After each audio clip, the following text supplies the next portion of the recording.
You're watching the Syndicate live stream. It's 11:59 on Radio Free America. This is Uncle Sam with music and the train until dawn. Right now, I've got a few words for some of our brothers and sisters in the occupied zone. The chair is against the wall. We'll do it live. We'll do it live. I'll write it and we'll do it live. Oh, hello, everybody. An incredibly professional operation we're going to have here tonight. Excuse me. None of you are drinking, so that's good. I was being facetious. Oh. And I know you're all just booze hounds. So, well, welcome to the live stream. We've got Jared from 2 Alpha Solutions and Drew from the Terminal Element, and also Phil from the Matter of Facts podcast. And I guess so for those who are active on amateur radio, you can send us comments or questions via JSA call. I guess we're doing that tonight, right, Drew? Yeah. I'm up on 40 meters, 7078. I'm getting lots of traffic. Man, they're blowing up the phones already. We haven't even gotten started. Tons of comments. 40 meters, right? 40 meter, 7.078. Well, Do not type 7078. You will blow out the finals in your True SDX. Ask me how I know. How do you know? I read about it in Vogue. Teen Vogue. Well, you can send those comments or questions to callsigngroup@TCS. So we got quite a bit to cover. So on this episode, we're going to discuss a request from the ARRL for every ham in the U.S. to lobby for the Amateur Radio Emergency Preparedness Act, because, well, we have to tie in at least one comms subject. A China-linked plot to cripple telecommunications in New York, ICE agents who were ambushed in Chicago, the Latin Kings gang leader who was arrested for putting a bounty on an ICE agent, and allegations by the mayor of Chicago accusing the right of wanting a Civil War rematch. But before we jump into that, we do want to give a shout out. Give me 1 second to pull this up. So we wanted to draw your attention to a YouTube channel called Ham Radio Made Simple. And a couple of days ago, MJ, who runs the channel, announced that due to health reasons, he won't be doing any more videos. And, we just wanted to honor him. And, this is definitely a loss for the radio community because he approached radio content with thoughtfulness, detail, and he took great care in trying to ensure the subject matter was easy to understand. And MJ also tackled a lot of difficult ham radio topics with passion and class, and he's definitely going to be sorely missed. Very nice guy. I had the pleasure of meeting him one time. We chatted over the phone for about an hour, and I wish him the best, and I hope that hope you take care of yourself, sir. God bless you.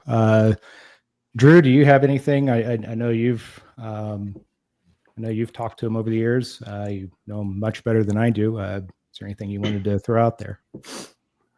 I don't think I would be betraying any confidence in saying that MJ loves Christ with all his heart, and he says he's not afraid to die because he knows he's going home.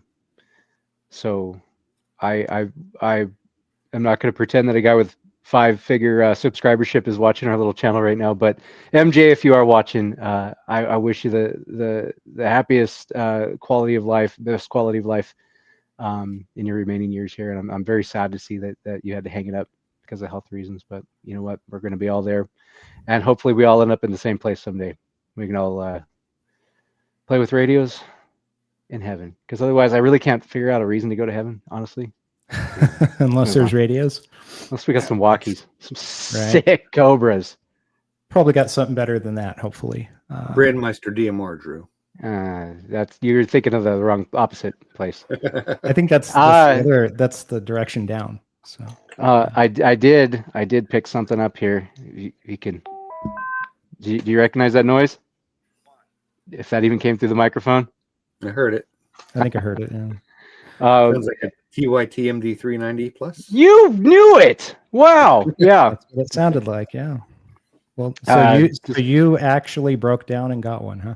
I picked it up used from local ham here, K7LNA. His name's Ray. He's just the smartest guy I've ever met in terms of ham radio, and so he had a used one that he was getting rid of at a little bit of a discount. So cool. Picked it up. Well, welcome to the dark side. Now we can talk on the internet. We absolutely can, because I've got mine here, and and Jared's super excited. And then what I'm saying is now someday we will be able to all, like 4 of us, communicate somehow over the internet. Like we are Where- right now. God Wait, what? willing, No, this doesn't What? count. this does not count. I'm sorry, I didn't mean to take away from MJ.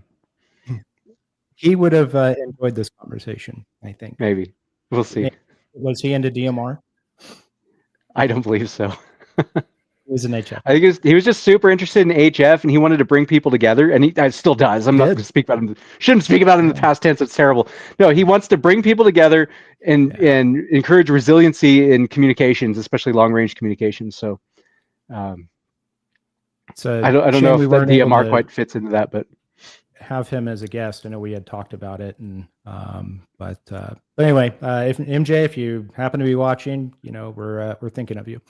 But anyway, let's move on to our first topic, which is the Amateur Radio Emergency Preparedness Act.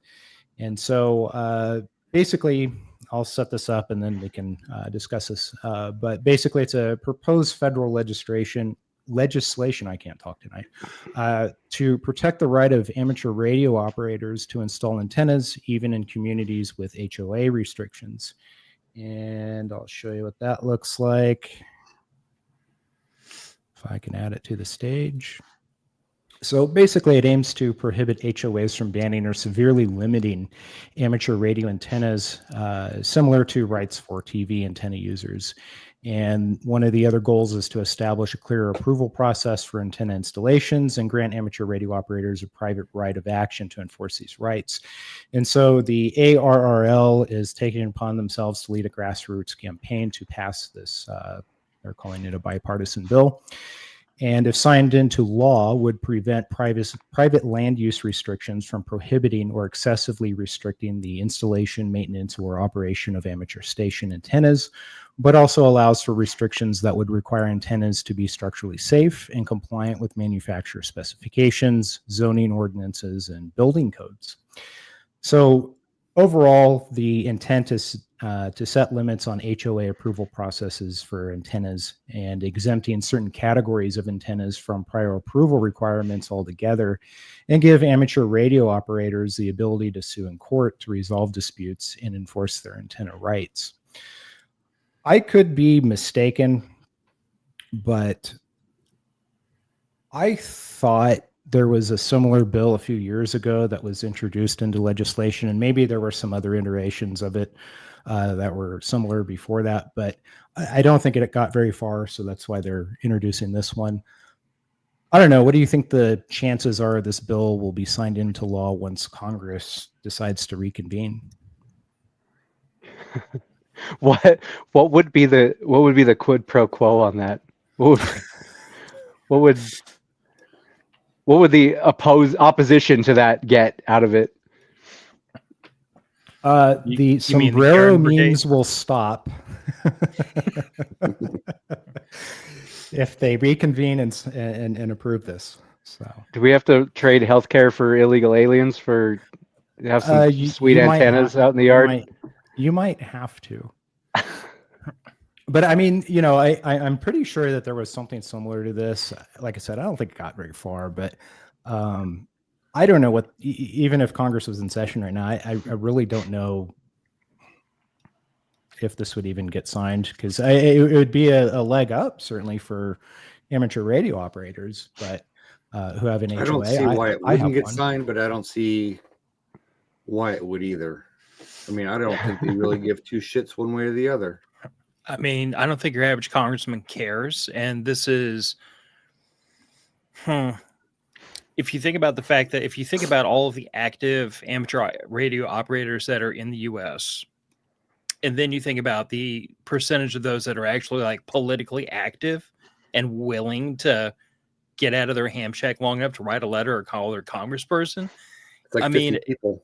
Yeah. There's less than 1 million hams in the United States, allegedly. And like, yeah, and well, I mean, look at it like this, to make a comparison, like the Second Amendment community, there's ostensibly like 100 to 140 million firearm owners in this country, but how much firepower can we bring to bear on anything approaching a Second Amendment lawsuit?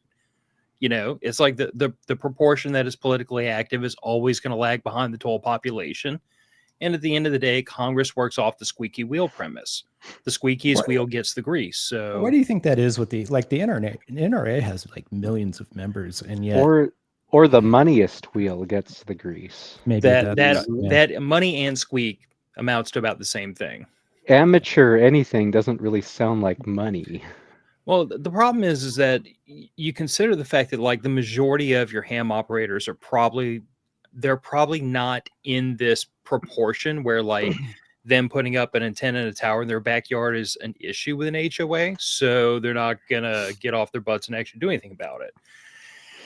Unless the law prohibits the HOAs from allowing me to put a tower up like I have now. I think it's a feel good, warm and fuzzy bill that doesn't really matter, and they don't care about it. Well, and I agree with where you're going with that. Like the idea that it allows you to redress it in court is a little bit backwards to me, because to me, what we probably need to do is install some guardrails to prevent preemptive policing where an HOA does not have the ability to sue you over X, Y, Z, and ABC.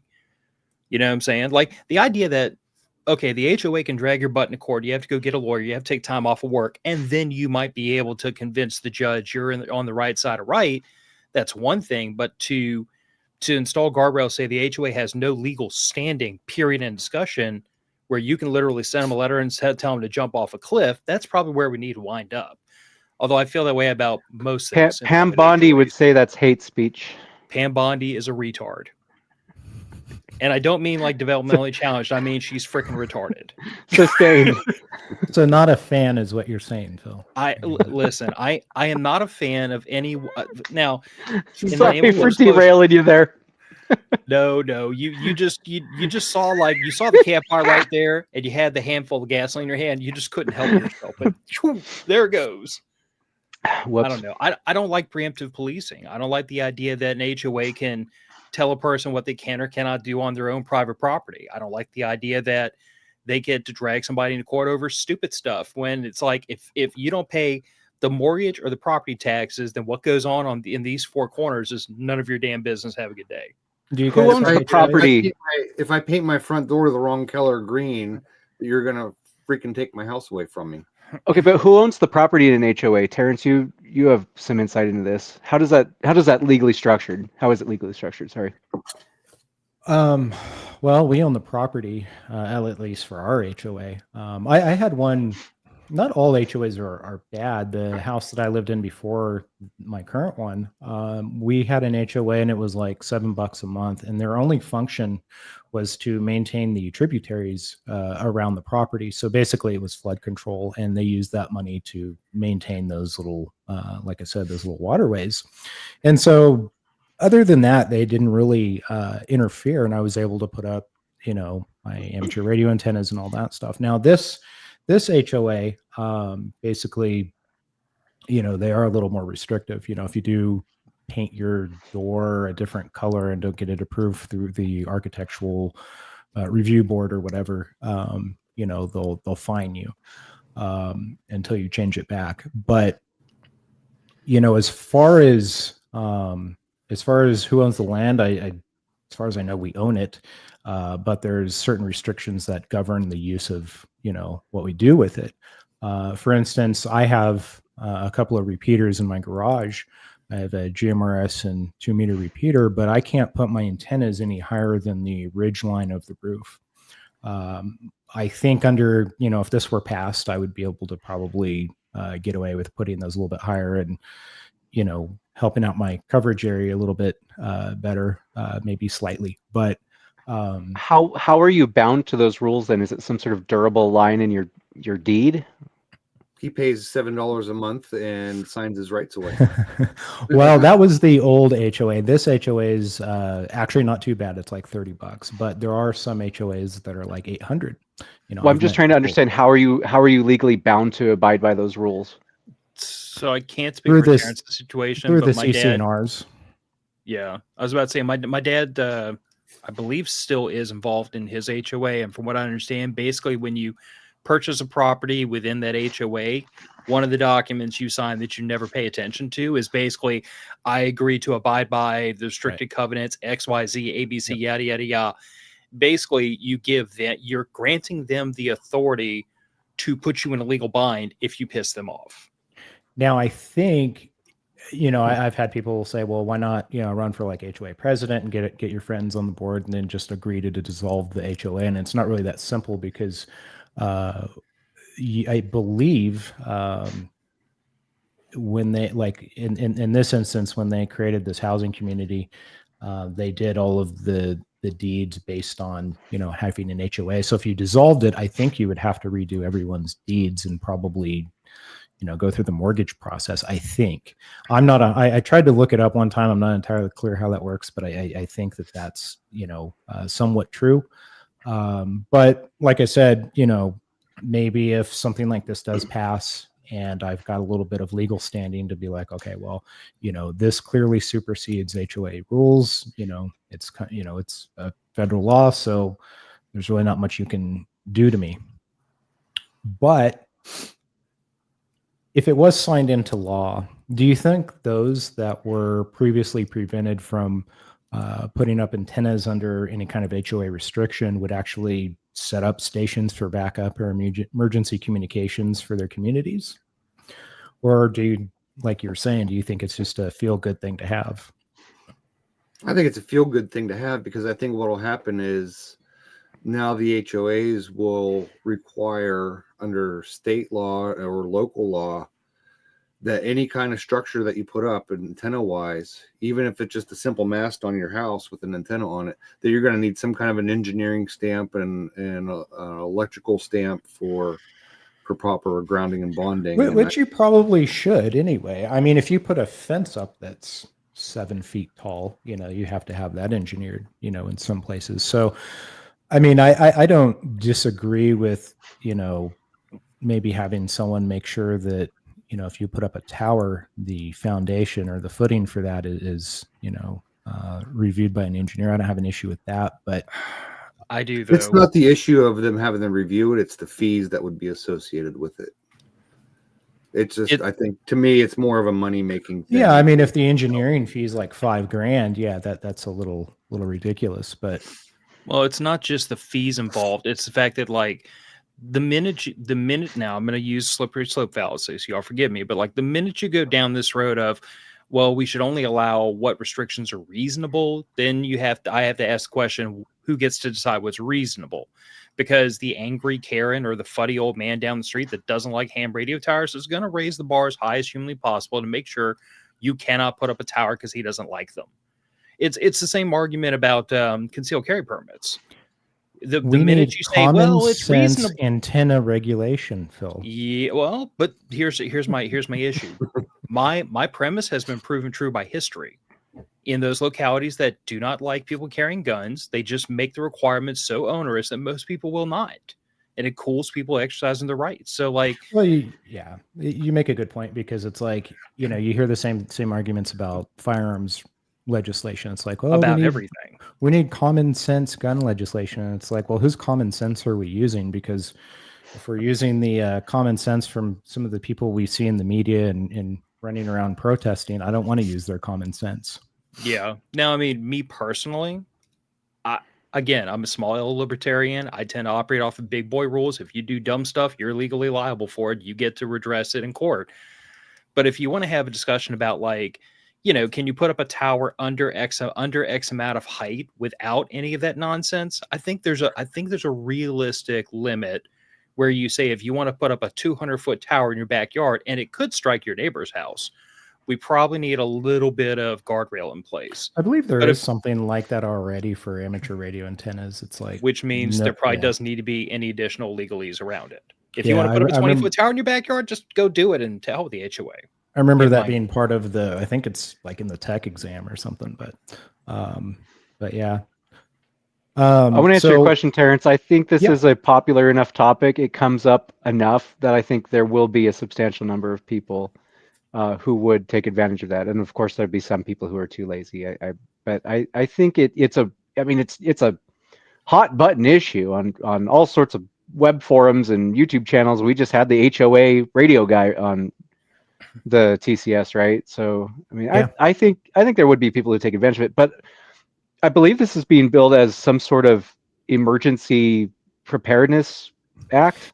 It is, and like it would all be the other, nice to it would be nice to see some case study of some sort of emergency that a community wasn't prepared for because somebody in an HOA was prevented from having this. I just, if that doesn't seem like the most honest argument to me, as maybe like just property rights. So if somebody's gonna make this argument, I would just like to see the argument remain on the side of honesty, intellectual honesty. I don't think you have to go that.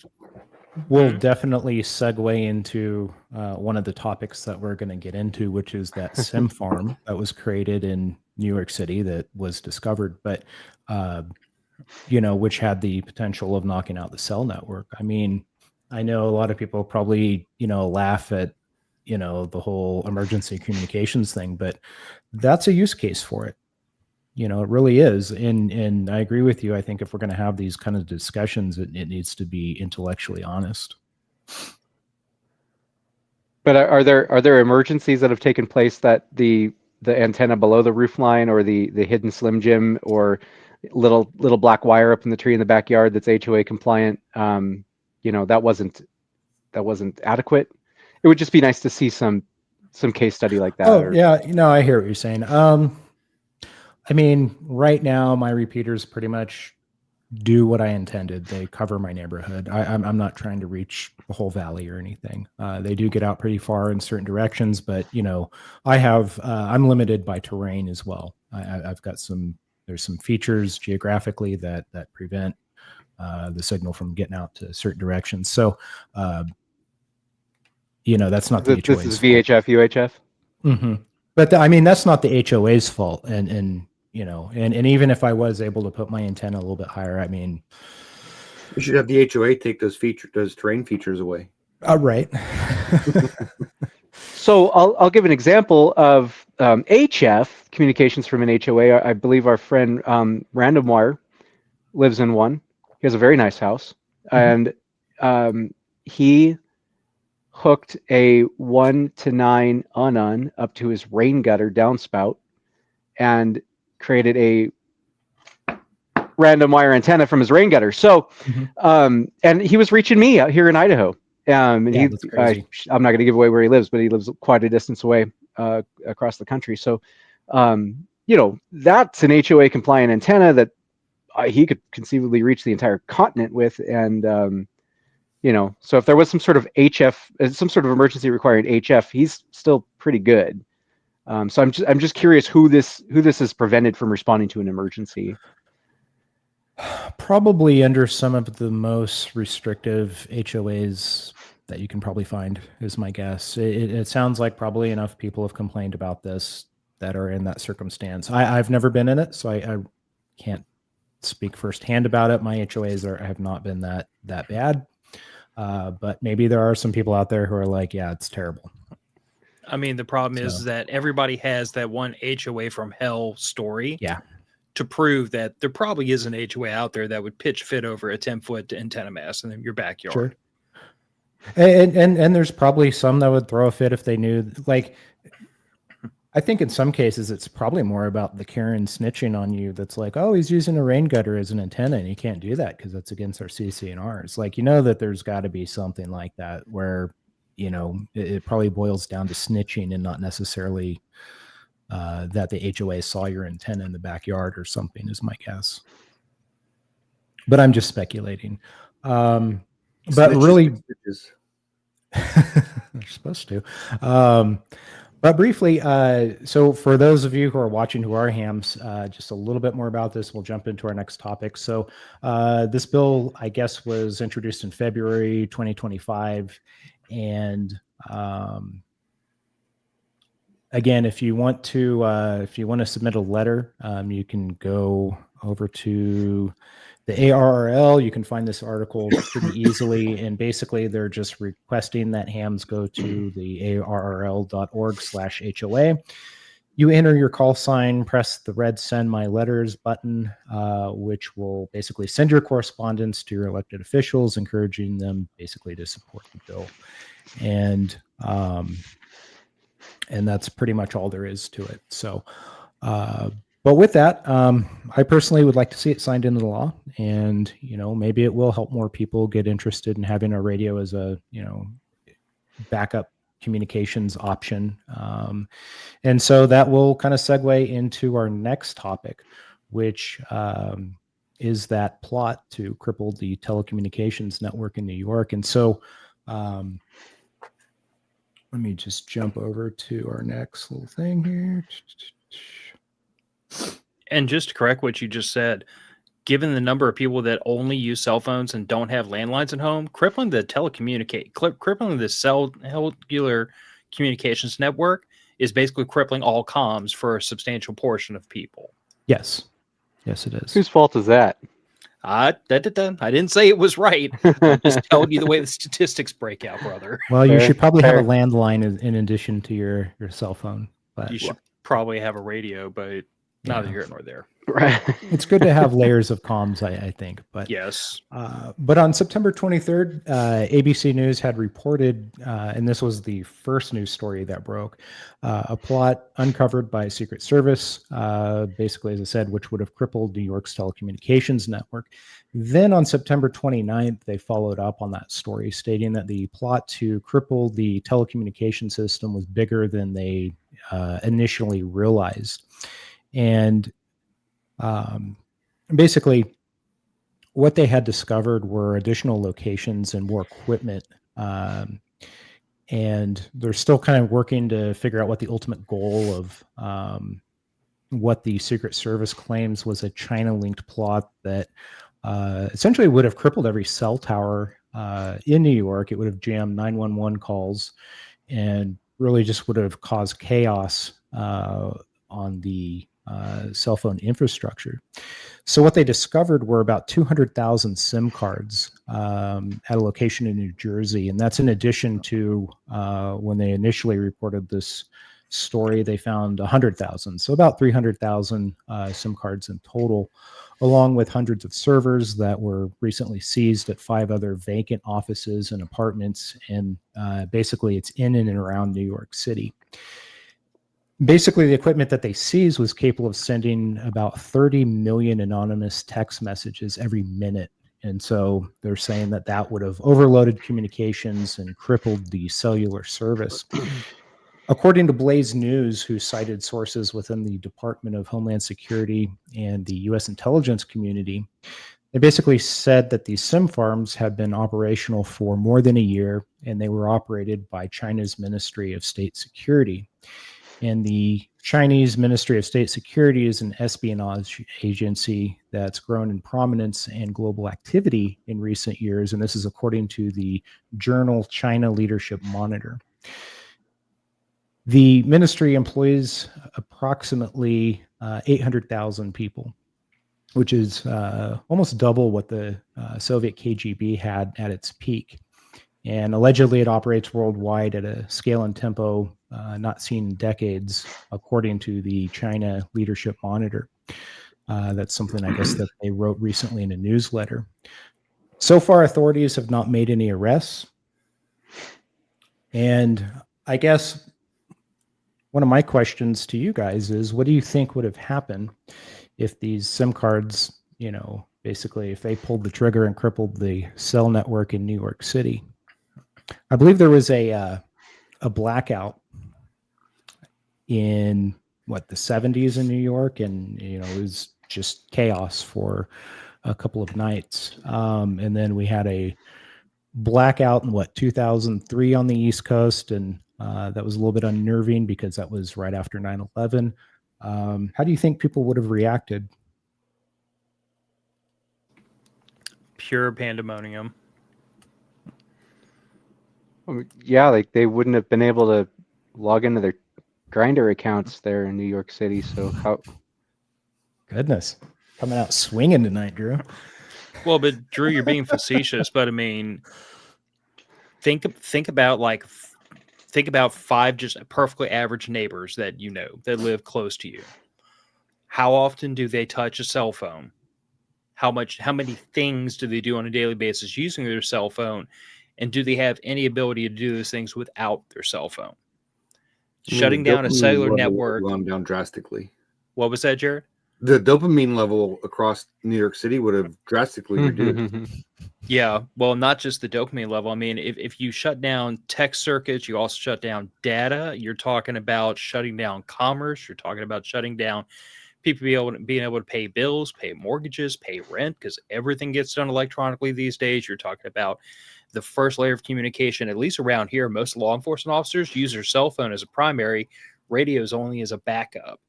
You're talking about Well, a lot of one calls. A lot of public safety places are using cellular tied radios, two-way radios that are not using simplex or repeaters aside from the cellular network. So yep, people could die. I'll give you a perfect one use scenario. My daughter's school, if something happens and like my daughter's school needs to inform me and my wife that like there's been an emergency, there's been an accident, we need to come pick up our child, or if they need to mass notify all the parents, hey, there's something happened at school, you need to come get your kids. That all gets done by phone. So shutting down the cell network in an area as population dense as New York, I mean, yeah, there are people that are going to lose their lives that day that otherwise wouldn't. There's going to be immediate pandemonium and probably panic. Well, that's what I was saying. How could a public safety entity, how could a police department or fire department, ambulance service call in extra staff? Considering they all probably only have a cell phone. Everyone's eggs are in one basket with this stuff. I think it would have had worldwide effects because it would have shut down the stock market. Yep. Absolutely. See, now we're thinking here, right? It's not just I mean, I understand Drew's being funny, but like, it's not just the Grindr accounts and the Tinder profiles that go dormant. It's shutting down the cell network in that area. It's going to grind commerce to a halt that is going to touch other countries because of where it is. Let me get to a couple of comments. So DJ, the metalhead mercenary, says Chinese getting squirrely with that stuff. Also, that case in Chicago with the guy using a jammer on the metro train was both humorous and wild. That happened a little while back. I don't recall that story. Do you guys remember that? Don't remember. I remember hearing something, but I don't know any details. Or DJ, send us more details. Yeah. If my co-host Nick were not in the woods camping with his wife and were present, he'd probably know the details. Shame on him. He probably has cell service out there. I mean, I'm not going to give him too much crap about spending time with his spouse. Whatever. Let's see. Does landline still have the same meaning anymore? Mine is through my ASP. Yeah, that's a good point. I think they're all digital. Whose landline are, it's through the internet. Is there is there such thing as an analog phone line anymore? No, not analog. It all went digital when I was a kid. Yeah. When Phil and I were knee high to a grasshopper. I mean, I have a landline, but I don't think it's analog. I turned 43 in a couple of days. So, I mean, I remember analog phones. I can't remember the last time I actually saw one that was in use. Well, but analog, you're talking about like the rotary phones where they, when that went Not digital. necessarily that, but anything that went through the phone line copper-wise, instead of voice over IP. But I think most landlines are actually VoIP now. I think that's accurate. But I don't know to what extent that radio is the shit. Oh, don't get me started. I know that he's being funny. He is being funny, right? Like, I don't have to have a mini stroke, do I? I think I'm having a stroke right now. I mean, I drank. Look what you did.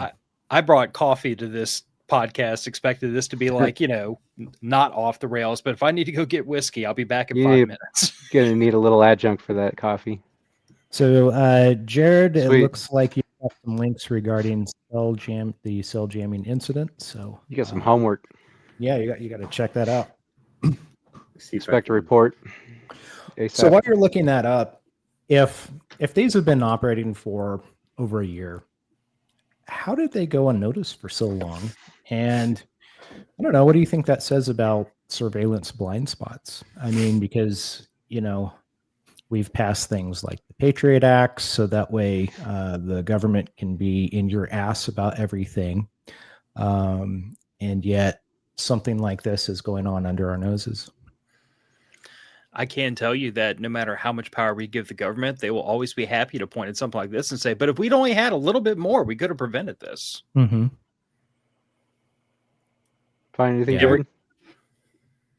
What's that, Drew? Oh, I thought you had looked up the link. It didn't come Sorry. through yet. It hasn't come through yet. No, I agree with you, Phil. That Hegelian dialectic, it's a never-ending cycle. Well, Yeah. I mean, Power. Well, and nothing is as permanent as temporarily granting the government any sort of power. Like, let's be honest. Yeah. California's about to figure that one out. California, they're going to be, well, I was going to say California. I was looking at the United Kingdom the other day. They're apparently putting people in prison over memes now. yeah, you get a visit Bless them. from the regime if you make jokes on the interwebs. Canada so I've does the heard. same thing. There's people that'll swear up and down that that's not happening, but Okay. it is. Well, I guess this is more of a question for the audience, but what would you folks do if your phone suddenly stopped working and you were unable to reach 911? How prepared are you for a communications blackout? And while you guys are mulling that over, our next topic takes us to Chicago, where on October 4th, ICE agents were rammed and boxed in by 10 cars in Broadview, Illinois, according to the Department of Homeland Security. ICE officers were forced to deploy their weapons and fire defensive shots at an armed U.S. citizen. One of the armed attackers, a female, allegedly doxed agents and posted online, "Hey to all my gang, let's fuck those motherfuckers up. Don't let them take anyone." No agents were injured in the incident, and the woman involved actually drove herself to the hospital to get care for her wounds. I don't know how severe they were. But prior to the incident, in response to plans by President Trump to federalize 300 members of the Illinois National Guard, Governor J.B. Pritzker posted several statements on X accusing the Trump administration and federal law enforcement of unprecedented escalations of aggression against Illinois citizens and residents. How much influence do you think Governor Pritzker's public criticism of federal action and the federalization of the National Guard will impact the environment that produced this confrontation? Phil, you probably know a little bit about that. So me and Nick were actually talking about this just the other day on our podcast, and I'm gonna do this begrudgingly, but I kind of think this administration is going to have an uphill fight employing Title X to do what they want to do with it, because traditionally speaking, every time a National Guard unit is federalized under Title X, which is federal orders, they're now considered to be federal troops, which runs afoul of posse comitatus. I'm just saying, like, whether you agree with it or not, like, legally that distinction's been made. It's been upheld in court. This is all old precedent that's getting rehashed again. So they're operating currently under what, like Title X? Is that what it is? So when you talk about nationalizing or deploying National Guardsmen, there are two principal titles under the Militia Act of 1923 that come into, or 1903 that come into play. One's Title X, one's Title 32. Title X is the president becomes their ultimate authority figure. They fall in basically as a component of the active duty at that point. They become legally considered federal troops. And traditionally, you deploy them overseas. Like when I was in the Louisiana National Guard and I went to Iraq to go play in the sandbox for a year, that was under Title X orders. The president cut our orders and said, "You bunch of fuckers go over there and earn your pay." And we were over there with Army Reserve and Army and Active Duty Army and all the other branches. Not long after that, when Hurricane Katrina hit, we were under Title 32 orders, which places you under the authority of the governor of that state. And you are paid for by a combination of state and federal funds, but you are not considered to be a federalized troop because your report is to the governor's office, not to the president of the United States. it's a way to sidestep that whole issue of posse comitatus. And again, like this has all been fleshed out in court hearings in the past. There were a couple of National Guard units that were deployed down here for Hurricane Katrina that were originally deployed under Title 10. And after a court case, they had to have their orders recut for Title 32 because the court ruled that the president could not send troops to a U.S. city under Title 10 orders. They were considered to be federal troops at that time. They had to be deployed under Title 32. What's happening here, and this was an interesting argument Nick and I batted around, is that the president is taking the position, right, wrong, or otherwise, that because they are going to use the National Guard to secure federal facilities, they can do it under Title 10. That's never been tried in court before, and it actually makes a certain amount of sense why it might stand, because federal facilities are not considered to be property of the state in which they reside. They don't have any jurisdiction. But they do have jurisdiction. It's that they are considered to be United States federal property. So like if you happen to have a military base or a federal facility near you, once you step foot onto those grounds, you are no longer in whatever state you reside in. You are on U.S. federal property. So in that way, this administration might be able to convince a judge, we're not deploying these National Guardsmen to go help ICE, kick in doors all over the city. They're only here to secure this facility, which is U.S. federal property. That might stand up in court. I don't know. But that's the argument that has to be made, because to just say we're going to have them spelunking around town on Title 10 orders, I don't think that's going to hold up in court because it never has before. If he can declare a insurrection as well, right? He has that authority to call up the militia. But can he do that under Title 10 orders is the question. I mean, like I said, there's a lot of things that are going on right now that they haven't necessarily been attempted to be argued in court, or if they have, not in this century or the last one. I mean, I thought that it was in the U.S. Constitution, the ability for the president to suppress a rebellion, and ramming federal agents with vehicles looks pretty rebellion-y to me. The Militia Act of 1903 would then be pursuant to the Constitution. We're talking about the Dick Act, right? Mm-hmm. The Dick Act. Yep. Okay. Yep. Got it. I just want to make sure we were talking about the Dick Act. All right. Yeah. So, gotcha, Drew. Between that and Grinder, what's going on here? It would have to. Got a lot on my mind. Okay.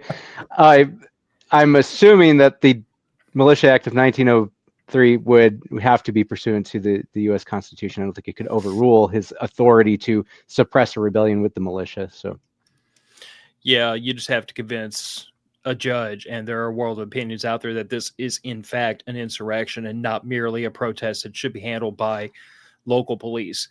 Abraham Lincoln would probably agree with you. Yeah, I'm not making any of those arguments. I'm just saying those arguments are going to have to be made. And I saw in the comments, DJ the Metalhead Mercenary pointed out exactly what I was talking about. This 82nd, the next one down. Let me jump. We'll get to that one in a second. 82nd Airborne originally got deployed to New Orleans during Hurricane Katrina under Title 10. I don't think they were the only unit deployed under Title 10 at that time. I mean, I think the Oklahoma National Guard was also there. Yeah, well, dude, Isn't there also another Title 32 or something? Yep. That's what he was saying. So Title 32 is deployment is when you report to the state governor as a member of State Relief Act or Safe Relief efforts. I mean, at the time Katrina was happening, I was under Title 32 orders with the Louisiana National Guard, but I was like up to my eyeballs in problems, so I wasn't paying that close attention to the legalese at the time. So Dangerous Freedom saying you have to declare the Insurrection Act and give the troops, because he says troops, not tools, a mission set, having troops just mulling around with no real orders other than general policing won't hold up. It has always ended bad. True. Phil, were you one of the guys that were going door to door, taking people's guns away? Yeah, were you one of the tools going door to door? It wasn't the Louisiana Guard. That was the Oklahoma National Guard that did that. There's a story on it from a few years back. I wish I had it up, but I still struggle to find out like where those orders originated from, because Moose. If they had come from my chain of command, I would have heard them. I'm not saying we would have thought much of them, but we would have at least heard of them. I didn't hear about any of that until Katrina was over and done. And then I was looking at everybody else like, did anybody else know that somebody's National Guard troops were running around taking guns from people? Because we didn't hear anything about that. Yeah, there was some unfair criticism or accusations, I should say, that the Louisiana Guard did that, and they did not. There is a story document in it that the Oklahoma National Guard actually did that. And shame Nice on them folks. for doing it. Indeed. So a woman in the ice ramming incident was shot in the arm, apparently. So, I mean, kind of going back to the story and the question, though, I mean, how much influence do you think Pritzker has? And I guess, how much accountability do you think he has in kind of throwing gas on the fire here? I mean, are people listening to him and saying, you know what, we're going to use this as an excuse to defy ICE? Or do you think his political posturing is really just kind of irrelevant? Well, if the word peacefully and patriotically means insurrection, I don't even know where to begin with his statements. Seems like the bar has been set pretty low for this stochastic terrorism dynamic that we have. Yeah, it probably is. And there was, we can jump into our next topic here, I guess. So let me just throw this up. So there was another incident in Chicago that made headlines when federal agents arrested a suspected Latin Kings leader accused of offering cash bounties to capture and kill a senior immigration officer. The U.S. Attorney's Office for the Northern District of Illinois unsealed a criminal complaint charging 37-year-old Chicago resident Juan Espinoza Martinez with a single count of murder for hire. DHS basically, they identified the official Martinez allegedly placed a bounty on as commander-at-large of the U.S. Border Patrol Chief Gregory Bovino. According to the complaint, Martinez is a ranking member of the Latin Kings, which is a gang notorious for violent crimes and drug trafficking across Chicago. DHS said Martinez is from Mexico and he entered the U.S. illegally at an unknown date and time. According to the complaint, Martinez sent Snapchat messages that read $2K on information when you get them and $10K if you take them down, which was allegedly in reference to Chief Bovino. The complaint says a confidential source told investigators that after a police-involved shooting on October 4th, 2025, involving Border Patrol agents in Chicago's Brighton Park neighborhood, Martinez had sent Latin Kings members to 39th and Kedsky, I'm probably pronouncing that wrong, in response. And the source said that Martinez ordered members to obtain firearms and patrol the area around 26th Street and South Drake Avenue to defend Latin Kings territory. So my first question on this one, do you think this incident is an indication that gangs like the Latin Kings are in any way associated with any of the left-wing protests and left-wing militant groups that we've seen? Or do you think that they're just trying to defend the territory where they sell drugs and conduct their gang activities? Point of order, Latin Kings? House. Mm-hmm. Yes, sir. Latin Kings. Did he not get the memo? There's no kings. No kings. Well done, sir. I see how you tied that into the No Kings 2.0 coming up. Yeah. Sorry, I Jared. think he's staying in Pritzker's house, and it's completely funded by him. Okay. I don't think you really have to prove association to just prove that, or to make the obvious case that what you have here is a matter of like parallel interests. You know, the Latin Kings want nothing to do with more policing going on in the area they need to operate in to make money. And whether or not they are in league with like the left or the Democrats or anything else is honestly kind of irrelevant. They don't want ICE running around in their area, picking up potentially their members, who I'm going to assume is a certain segment of illegal immigrants in that area. They don't want any of that. Or clients. I mean, it I guess what I'm saying is, like, you know, we've had these You're saying arguments. it's bad for business. Yes.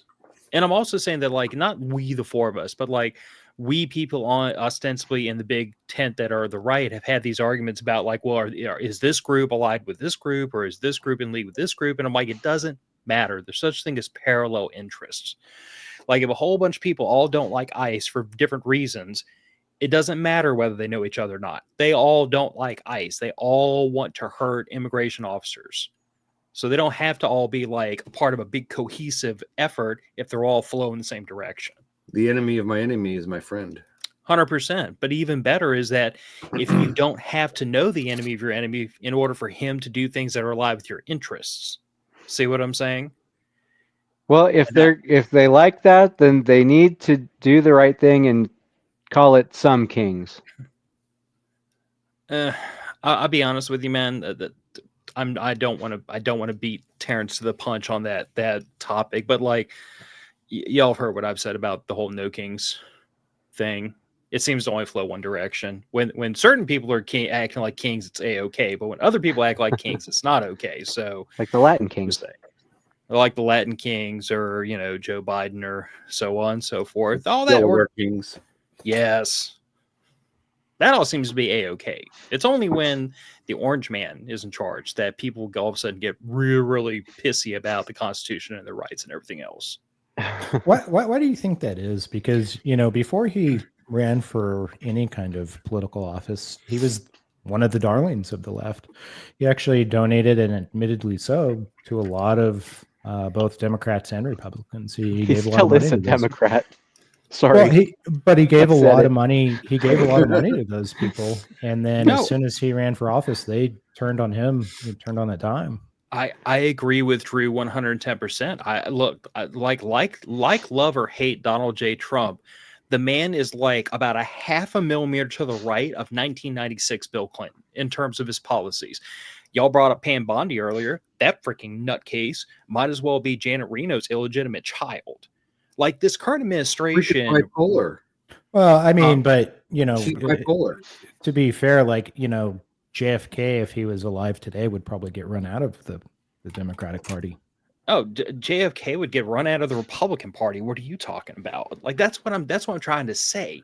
Like I get aggravated with this administration because they're not to the right enough, and other people get pissed off because they're not like the second coming of Mao Zedong. It's like nobody likes this guy for this. Everyone dislikes Donald J. Trump for different reasons. So we all agree. Look, common ground. I'm just calling it the way it is. I feel the way I do about issues. I take the position I do. I have my own bends and my own ideology. I acknowledge all that. But because of that, there's not a single politician alive and in office today I agree with 100%. Nor should you. Nor should you. Well, you can agree with them, but you can't trust them. Never, never, never trust politicians. Distrusting politicians is actually your birthright as an American. And your civic duty. As is planning. I think it is. I think you're right. I think it is your civic duty. You must question them, even if it's someone that you think is a good dude that the second they take office, you should be questioning them, not as a matter. The second they accept a $300 million aircraft in exchange for protection, executive orders, yeah, you should question them. Absolutely, yeah. I mean, like if I ran for office and I became a senator or something like that, I would fully expect like all of you to question me. To be honest with you, like you should. Like we would question you nicely. Well, you'd be very polite about it. I'm just thinking about what dirt I might have. And I would lie to your face, Drew. Like, no, I'm not. I'm not getting tips for my stock market picks. How dare you, Drew? How dare you say that?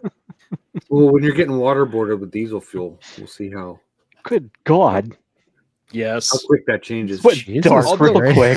Is it waterboarding if you use diesel? Like that is the question. No one seems to want to answer. Boarding. Yeah. Diesel boarding. Yeah. Diesel boarding doesn't come across the tongue quite as well as waterboarding, but Well, we have a dissenter here.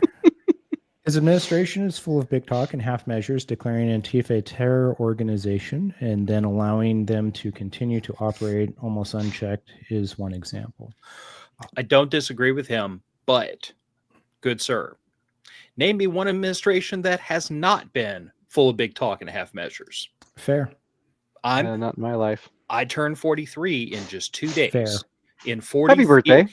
Thank you. But in 30 years of the memory that I still have that I didn't get bounced out of my head by TPI, I can't remember one administration that has ever like come in, big talk, guns loaded, done what they claim to do, and then gone home. It's always big talk, half measures. That's the nature of being a politician. Well, you have to do all the big talk and promises to get elected, knowing full well that probably can't back up a third of it. Thank you, Dangerous Freedoms. But the challenge still stands. Tell me one administration not guilty of that, and that's not a slight, and it's certainly not a defense of this administration. Just got to get my thought out there. I do wonder how much enforcement and how much action is actually being taken that we aren't able to see. Are they mapping out the network? Are they targeting their funding mechanisms, their legal funding mechanisms to have their assets seized, and that just takes some time? I don't know. Because this is all pretty recent that the declaration has come about, and I think it's spot on. That thing I am. Yeah. But I mean, during his first administration, when we were witnessing all the protests, especially that one in May or something like that they had, and they were across the street from the White House, and they set fire to that church, and they were just going crazy. At that point, you would think that he would have probably done something then, but his first administration was a little bit disappointing, I thought. There were some things that he should have acted on, which he didn't. Yeah. Well, he did have his hands full with the whole. Now DJ's got a point, though. I mean, hard to deliver in 4 years with the absolute slog of bureaucracy they have to deal with to only be marginally effective. That's a fair statement. True. It is. Although, just for the sake of argument, this is the reason why I said quite a number of years ago, I'm like, the smartest money for Donald Trump would probably be, rather than running for president, would be to start a super PAC. Yeah. Start a super PAC and use it to shove MAGA conservatives or hardcore conservatives through the channels of the Republican Party and into office. Because we've seen this over and over and over, where it's really the primaries that are almost the more important part of any election at this point. It's who gets on that ticket. So if you're the person that chooses the person that goes on the ticket, doesn't that give you more influence over the policy, especially over a long term? Wait, but with super PACs, we're go ahead. Sorry. I was just being stupid. I was going to say I didn't think the deep state existed. Okay, Jared, you are way too smart of a guy for that to not have been abject sarcasm. It's Antifa that does not exist, Jared. You must repeat this over and over to anyone that will listen. But like the whole super PAC thing, though, it's like even Joshua a little bit ago was saying that repeal the Patriot Act. There was an opportunity to let that sunset, and they didn't.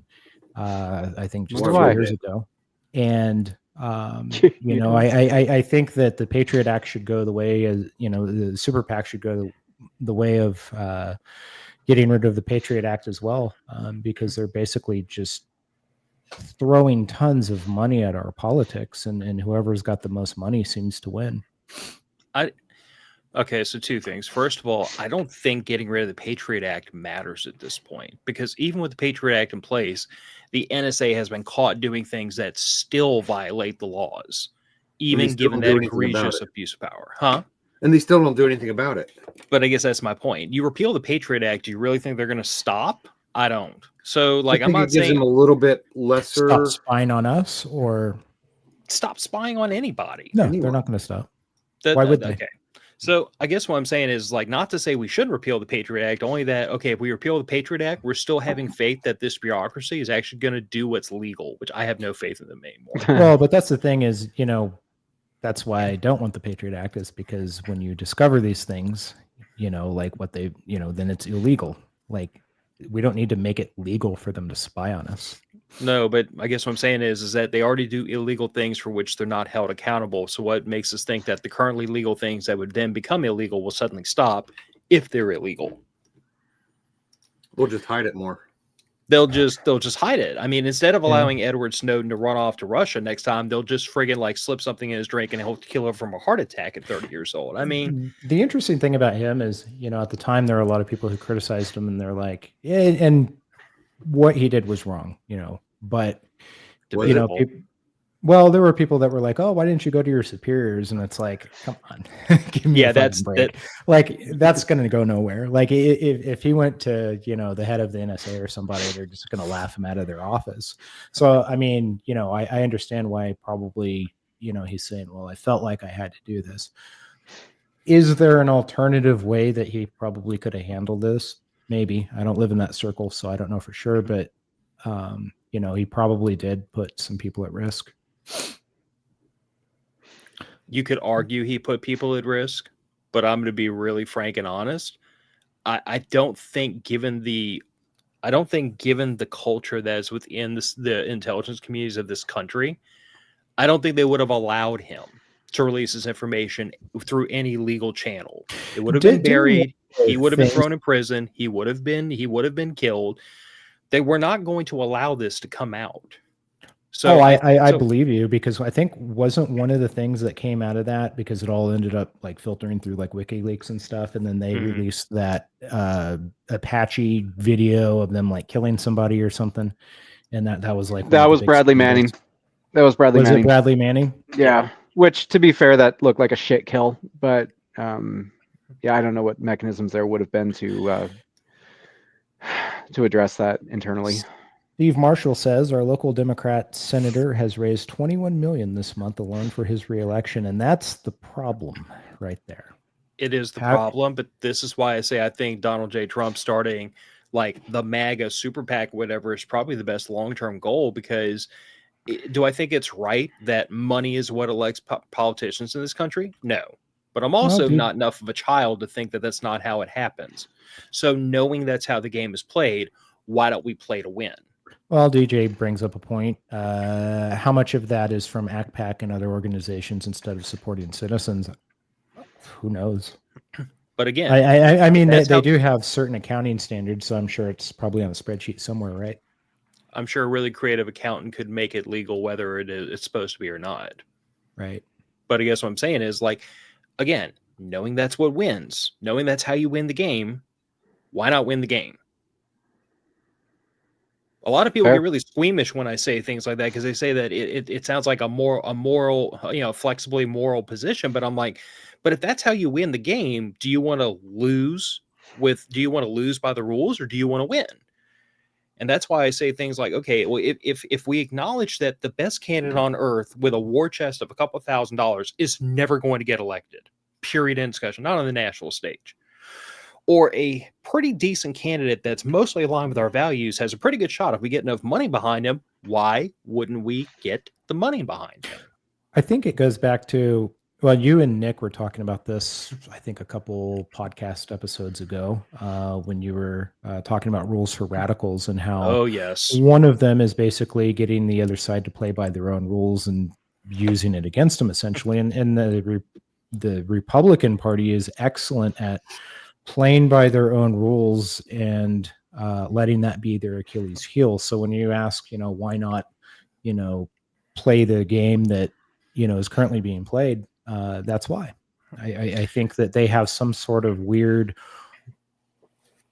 moral barrier or whatever you want to call it. They're allergic to it. Well, and understand, like, I would love to be able to play the game with honor. I would love to be able to play the game by the rules, and there's a certain level of morality I'm not willing to jump across. But speaking from the perspective of someone who's been, in some weird situations in my life, if you're the only person playing by the rules, you're going to lose every time. So if both parties to a conflict or disagreement are willing to argue in good faith, are willing to play the game by the rules, are willing to come to the table with a common landscape and may the best man win, that's one thing. But when you come to a football game and the other side shows up with brass knuckles and knives under their belt to shiv you on the field, you're not playing by the rules. You're not going to win by the rules. You're going to lose because they're not playing by the rules anymore. So if they come to the field with brass knuckles and shivs, why on earth would I agree to play by the rules knowing I'm going to lose by the rules? I'm going to play by I'm going to play by the same rules they are. To Steve Marshall's point here, the Democrats impeached Trump the day he was sworn in, yet the Republicans never impeached Biden. And that's true.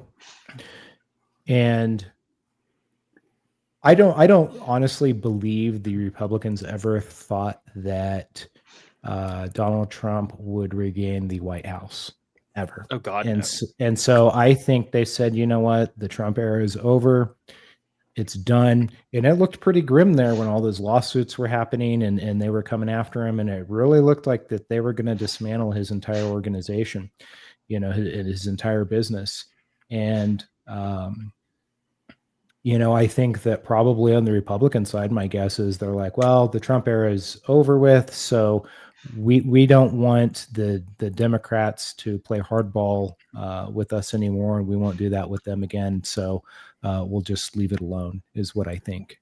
Real quick on that impeachment tangent. I don't think that impeachment was ever about convicting Donald Trump of a crime. It was about slander. And there were some statements made by Nancy Pelosi that he's been impeached twice and he will be impeached forever now. That tells me that she was just looking to mar his name with this impeachment process. So I could see how that being just kind of ineffective and stupid. Maybe the Republicans just didn't waste time on that because they knew the Senate would never approve that anyway, even if they had the votes to impeach in the House. I mean, there's one argument to be made there, but just my thoughts on it, because has anyone ever been convicted? I think they've all been dismissed by the Senate, the impeachment charges. Against Trump? No, any president. Clinton was the last one I could think of that's within my lifetime. I don't. But didn't the Senate dismiss those? Am I wrong on that? I want to say so, but they were going to go after like Nixon, but he agreed to resign. And I think the next closest example would be like the 1800s or something, because they did that shit all the time. I want to say Johnson maybe, but I don't remember if he was. I'd have to like Andrew Johnson or somebody. Yeah, we'd have to look that one up. But I think you're probably right. You just got to get a lot of people to agree on that, not just 12. Mm-hmm. Right. Well, we'll jump into our next and last topic that I have prepared. Give me 1 second. Pull that up. So our last one comes from Chicago again, where Mayor Brandon Johnson signed an executive order blocking federal immigration agents from using city-owned property for immigration enforcement operations, which was just one day after it was discovered the city waved off cops responding to the ambush on ICE agents.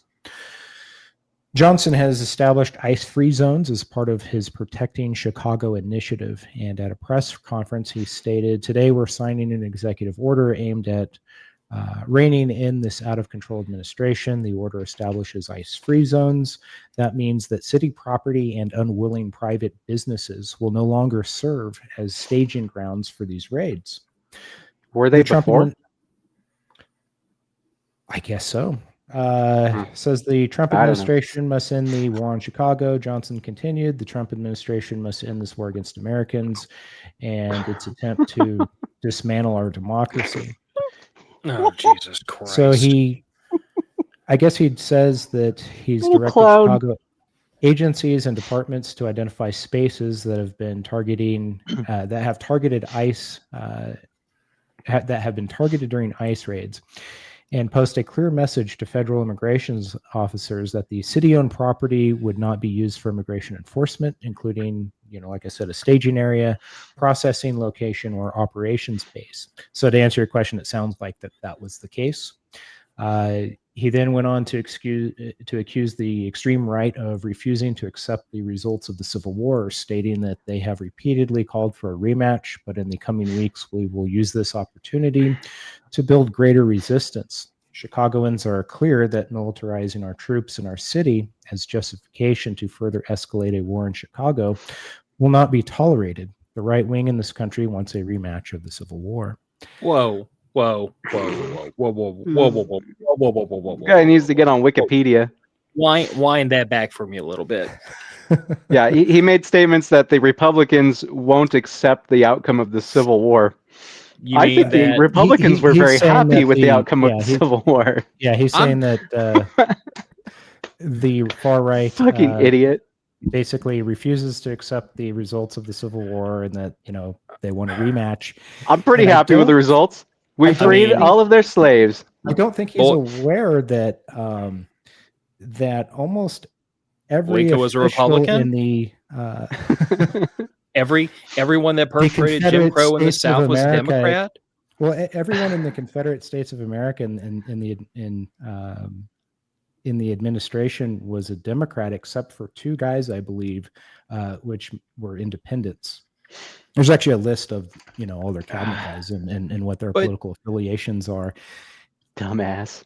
But Way to show your ass. holy Jesus! Do you think do you think he like somebody was like, "Hey, guy, just to let you know"? Do you think he felt any shame?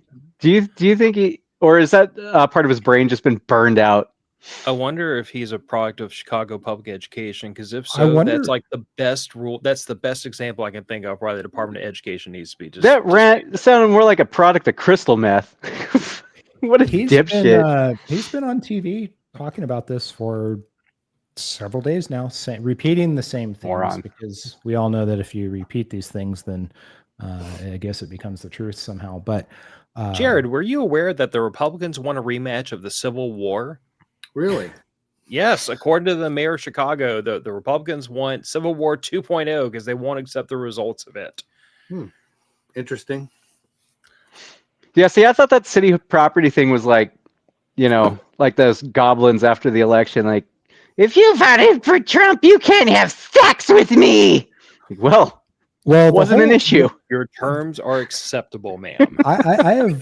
I have heard a lot of people make this claim, and it's total bullshit. Like it's really just people being intellectually dishonest. But there are actually people, and I've heard people who are like history majors who have said this, that the sides switch politically. So like basically trying to justify that their side wasn't for slavery, saying that the Republican side was really the Democrats and the Democrats were really the Republicans. And there's really no evidence to suggest that whatsoever. There was a guy who's a historian that totally disproved that. He was on Steven Crowder. They actually did a whole, I think Steven Crowder talked to him for like an hour, and they talked about that very topic and what total bullshit it is. And this guy may actually be a believer that, they switched parties magically after the Civil War, I'm aware of the apologetics for that, and it revolved around some Republicans who were being shits and trying to court racists in the South. And to my knowledge, it was a very limited campaign, and it does not mean that the entire party platforms swapped. I mean, throughout the course of our preposterous. country, our existence, 250 years, there have been people who have switched parties, but not on that scale. Well, Not an entire what party parties like- led the Japanese internment? I'm pretty sure that was under FDR. That was a Democrat-led initiative. Yeah, where they So rounded that people is up your and stuck them in evidence camps out in the desert. based on race.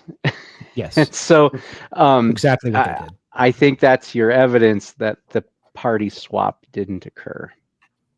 Yeah, I don't think it did. I think that's total. I think total agendas BS. change is all it is. So, back to what this Propaganda is guy's lies. trying to do. Though I mean, forget how his argument's absurd. It should not be taken seriously by anyone. It's absolutely ridiculous and just so factually incorrect that, like, I don't even know where to begin. But how enforceable do you think his order is in practice? Can a city legally block federal agents from using public property? Probably. But back to what you guys were saying earlier, if it's a federal installation, as Phil mentioned, the second you step foot on that installation, you're on federal property, just like Indian reservations. You're in another country, basically. The second you step on an Indian reservation, you're not in the United States anymore. Yep. So I think blocking them from using public property, they might get away with if they do something really, really asinine, like friggin' park city trucks on the property so that ICE physically cannot occupy it. They might actually get away with that. Preventing ICE from using private property, like a parking lot or whatever, I don't know. I don't like the idea of ICE using private property for a military operation or a law enforcement operation, but like historically speaking, like if your local cops pull up in your area and say, "Hey, we're going to park a couple of cars in the parking lot," I don't think legally you can tell them no. And if you can't tell local cops that, you certainly can't tell federal police that. So I don't know how any of this works. What I can tell you is that if they continue to push this, I could certainly see the administration reacting poorly and probably finding some good pressure point to cause Chicago to question how far they want to take this. Well, I mean, you've got that going on. And then, I mean, Jared, you were in law enforcement. What do you think's going through the heads of some of the rank and file Chicago PD right now that were told to stand down while ICE agents, and I know that they're federal agents, but they're still cops. When they were told to stand down while other cops were being basically ambushed. I don't think they liked it one bit.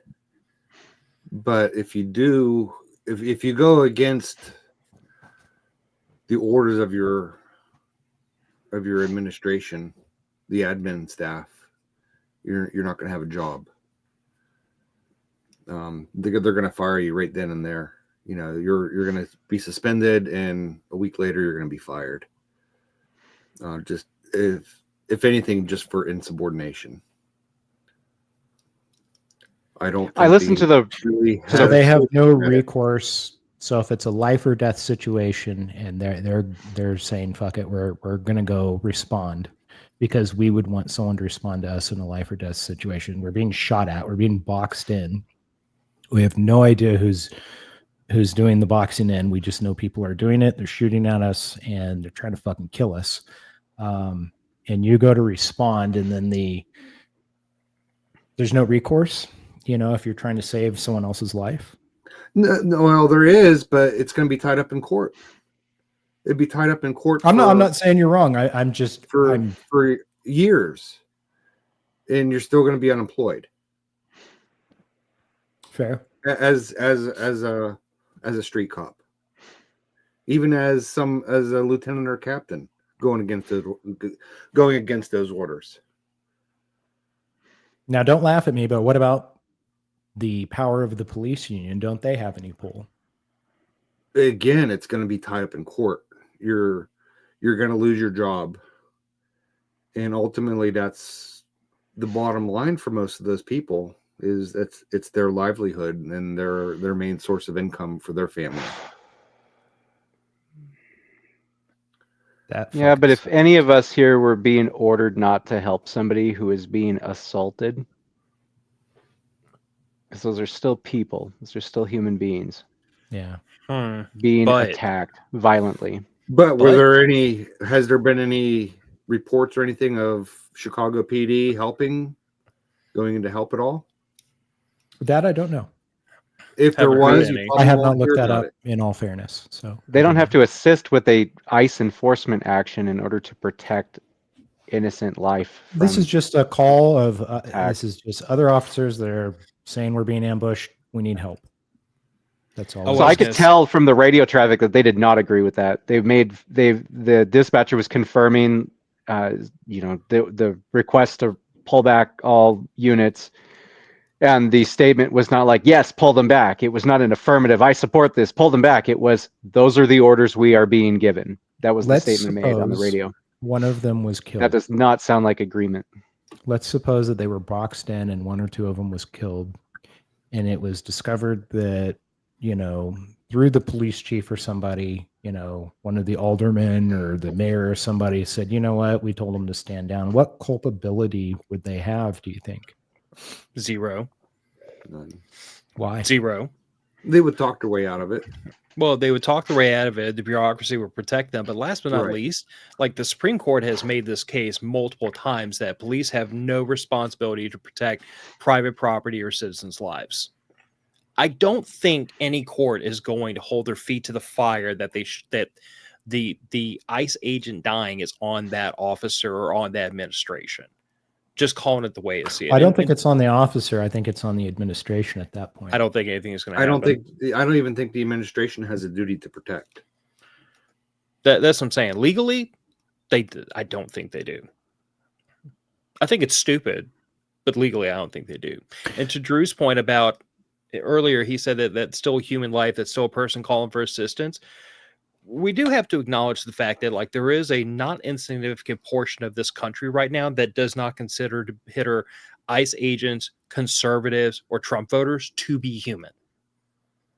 So depending on how twisted your viewpoint is, there's probably a person out there who heard that and thought to themselves privately behind the radio, good, I hope they get killed.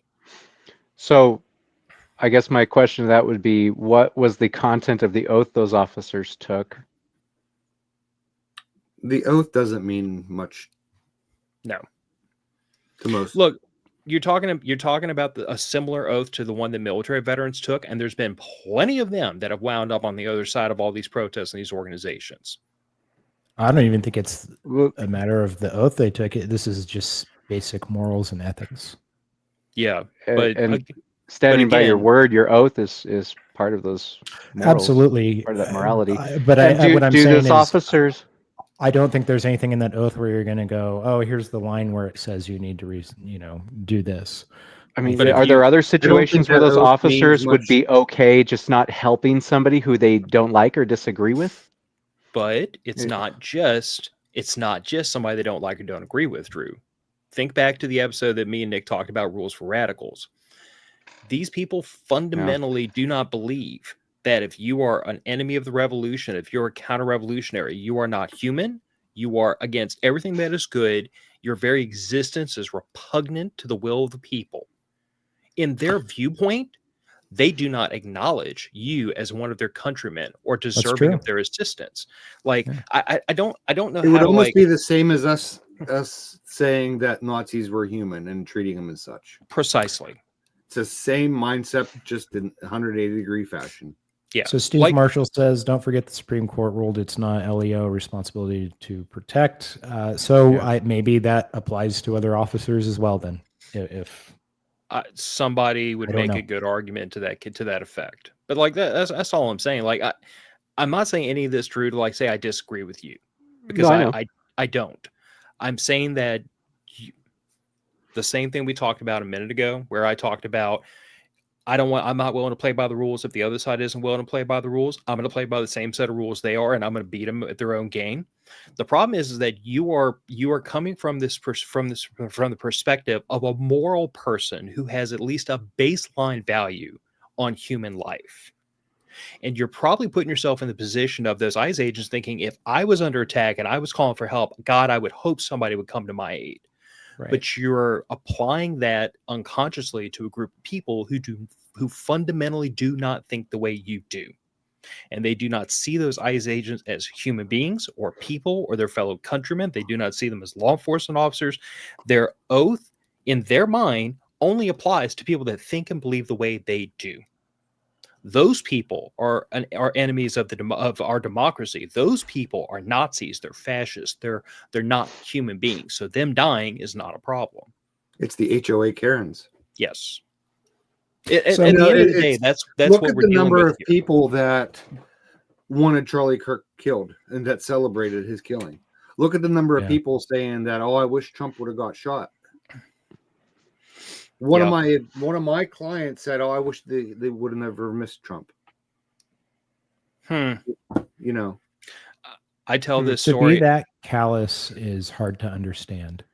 Look, it is because we're moral people. I'm just going to tell you. I'm just going to tell you guys. During COVID, I had a very eye-opening moment where it fundamentally reshuffled the way I view human beings.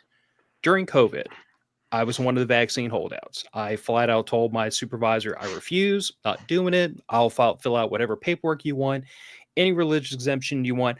I'm not doing it. If you got to fire me, but the answer is no.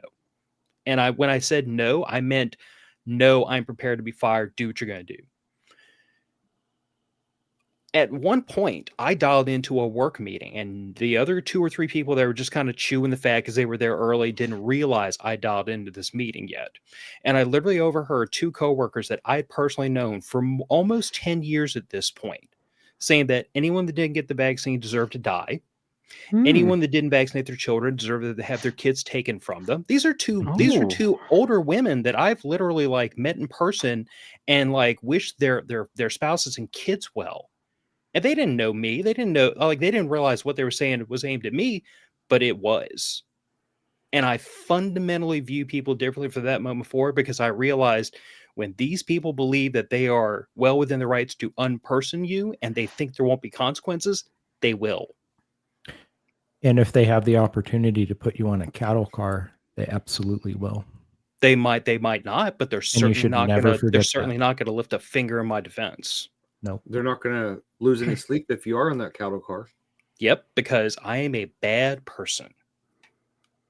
And here's the thing of it. To those two older ladies, I still wish them no ill will. I hope they friggin' retire and live happy, long lives and they die in their sleep painlessly. I wish no ill will towards them. But I can also say that from that day forward, I will never look at the two of them the same for the rest of my life. You shouldn't. Hell no. You literally said out loud, you wish my kid would be taken from me. I will take that to my grave. Yeah, I mean, we can forgive people, but you cannot forget that kind of stuff. And you do have to have discernment. You know, you can never trust anyone like that after they've said something like that. Yeah. Ever again. So to Drew's point, the four of us, I suspect, in that position would say, screw orders. I'm going to go I can't sit here and listen to this person die potentially. Right. But I'm going to tell you that when you apply your morality to another person that very obviously doesn't display it, we're giving them more credit than they probably deserve. I don't know if it's fair to say that the cops viewed the ICE officials as subhuman. Definitely, No. whoever gave them the orders, because I'm going to say based on just that sliver of radio traffic I heard, it did not look like at least that cop agreed with it. He was just repeating the order as this is what has been stated to me. But no, that's fair. I guess what I'm saying is that somebody on that radio probably is all the way at the other end of the spectrum. Perhaps, but I hope those guys are at least analyzing that situation, and I hope it affected them. I hope that they are looking at themselves in the mirror with disgust right now, saying, I did not do right. If you have a conscience. And if I'm in that situation again, I will not make that mistake again, because there's some things more important than our jobs. Well, they're going to probably have a chance to address that again, because if federal agents ignore the ICE-free zones, what recourse does the city actually have? Are they going to have Chicago PD start arresting ICE agents? That would be entertaining to watch. Well, I guess they could come issue like, is that what the mayor thinks he's going to do? Is he going to send the police to arrest ICE agents? Like, because otherwise his directive doesn't mean shit. That's how civil wars start. Mm-hmm. Really, because now the ICE agents can arrest the Chicago PD officer for interference. And then when you throw in the Civil War rhetoric, you know, you're just throwing gas on the fire, and you're just really trying to shape public perception that, in fact, we are in some sort of civil conflict. Yeah, but I don't think the mayor has another play at this point. Like he's turned the dial up so high on the rhetoric. If he doesn't do anything, he's lost all credibility with his own voters, his own base, his own agencies. Well, yeah, he's painted himself into a corner at this point. Yeah. So what does he do? I have no earthly idea. He's got to do something. He can't not. He's stuck his chin out and dared the administration to tag him on the end of the chin. And if he takes one on the chin and doesn't do anything in return, he just looks like a punk. Well, this is definitely a political statement against federal authority. And like you're saying, you know, at some point he's going to have to shit or get off the pot, right? Yeah. Supremacy clause. Hey, I'm not saying I've always agreed with the supremacy clause, but I will say that this current situation seems to really want to test it. Well, then he should test it in court. He should take him to court, and it'll be settled out in court. But hollering that this is an attack on American citizens and they want to start Civil War II, which I'm pretty sure he's not talking about court there. He's talking about an armed, bloody conflict. Yeah. Yeah, he is. Well, let's say that He's stoking the fire. let's say other cities follow this guy's lead and they create ice-free zones, kind of like the whole sanctuary city bullshit. What precedent do you think that this could potentially set nationwide? I mean, it's going to end up in SCOTUS's lap sooner or later because several states tried to stand up Second Amendment sanctuary cities, and those got swatted down in court.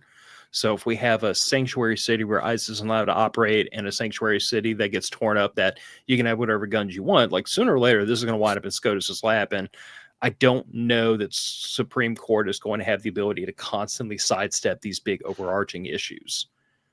You know what I'm Probably saying? not. Then you're going to have governors and mayors and whatnot ignoring SCOTUS decisions Yeah. Well, and doing whatever they want.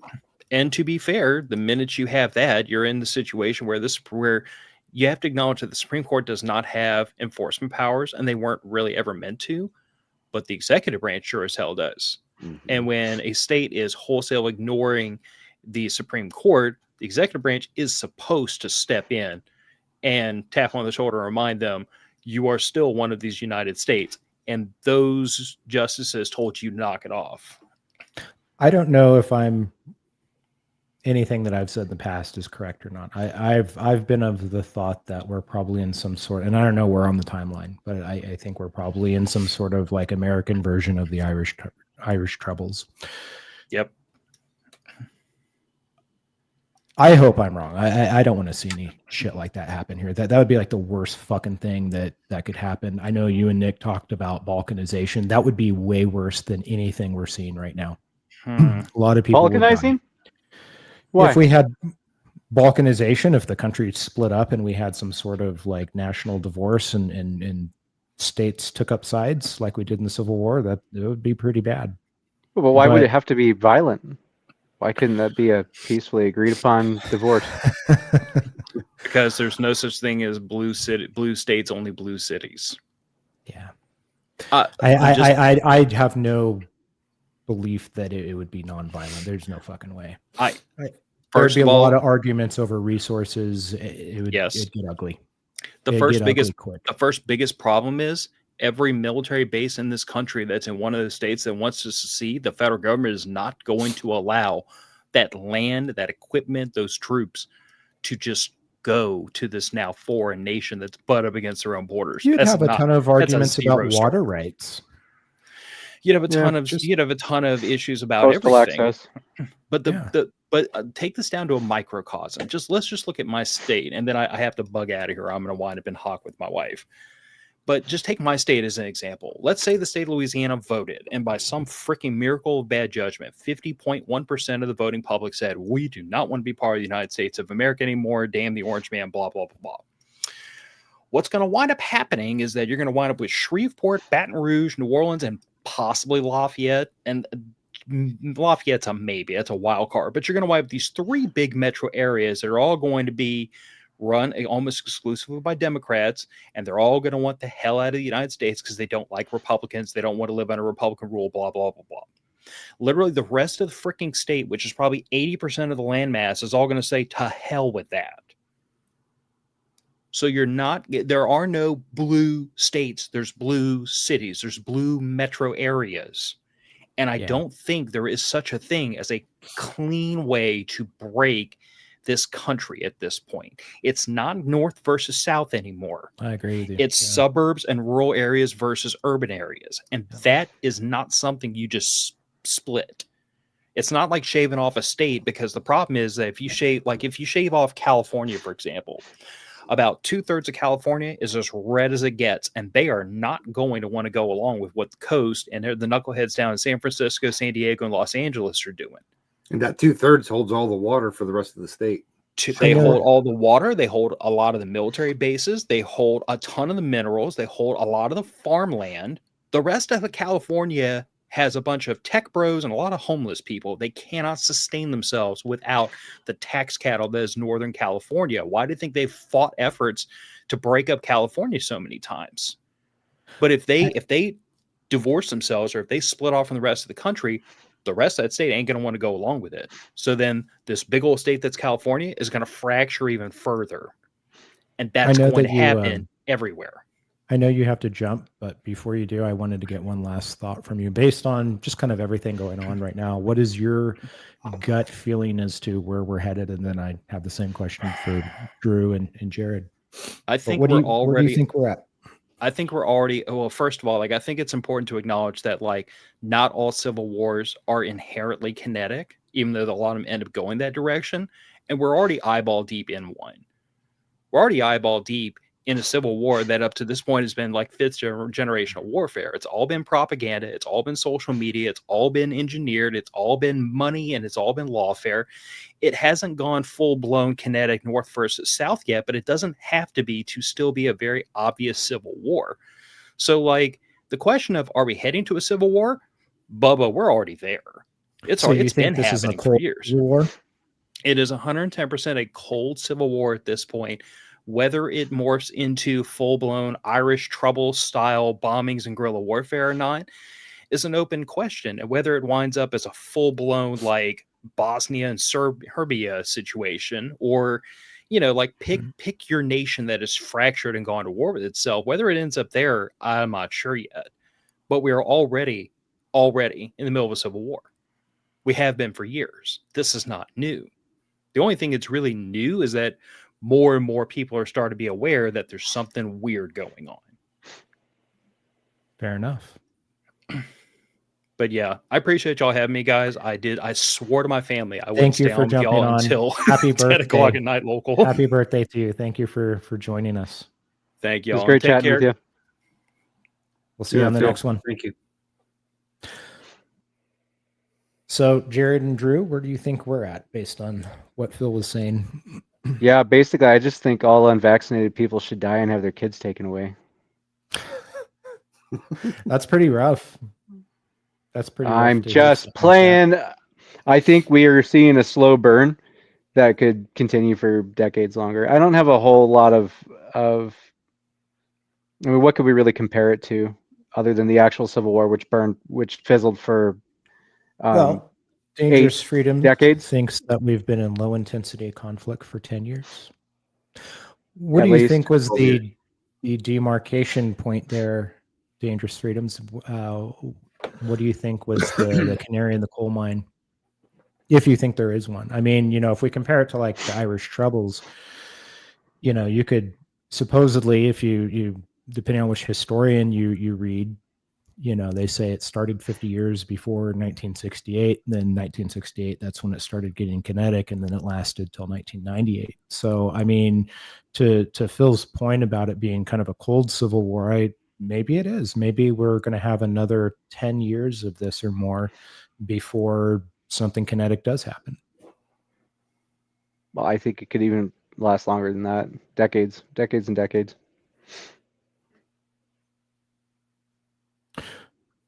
Morgan says, author here, I wrote a book about how the Muslims agitate the U.S. citizens into civil disobedience. What is the title of the book?